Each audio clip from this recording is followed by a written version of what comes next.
বাবিন, পরপর 3 দিন স্কুলের ছুটি ছিল, আজকে আবার স্কুল আছে, উঠে পড়েছো তো? ইয়ে, আবার 3 দিন পর স্কুলে যাব। কিন্তু কি টিফিনে দিচ্ছ গো মাম্মা? আজকে তোমার জন্য বানিয়ে দিচ্ছি ছাতু ভরা রুটি। তুমি খেতে ভালোবাসো তো? মানিদের বাড়িতে মিনামাসি যেমন বানায় ওরকমই বানাবে কিন্তু? হ্যাঁ, একদম মিনামাসির মতন বানিয়ে দেবো, আর সাথে বানিয়ে দেবো তোমার পছন্দের টকটক আলুর তরকারি।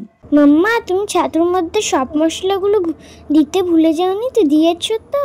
সব দিয়েছি, নুন, লঙ্কা গুঁড়ো, ভাজা জিরে গুঁড়ো, ধনে গুঁড়ো, অল্প একটু চিনি আর সর্ষের তেল। আর এই টক আলুর তরকারির মধ্যে গোটা ধনের ফোড়ন দিয়ে টমেটো আর আদা পেস্টটাকে দিয়ে দিয়েছি। তারপর ওপর থেকে দিয়ে দিয়েছি রোজকের মশলাপাতিগুলো। এবার আগের থেকে সেদ্ধ করা আলুগুলো দিয়ে দিলেই আমাদের তরকারি রেডি। তবে সেদ্ধ করা আলুগুলোকে হাতে ভেঙে ভেঙে দিতে হবে, আর হয়ে যাওয়ার পর ওপর থেকে দিতে হবে গরম মশলা আর ধনেপাতা কুচি। বাবিন, তোমার পছন্দ মতন টিফিন দিয়ে দিচ্ছি, কিন্তু সবটা খেয়ে নেবে। ওকে মাম্মা, সবটা খেয়ে নেব।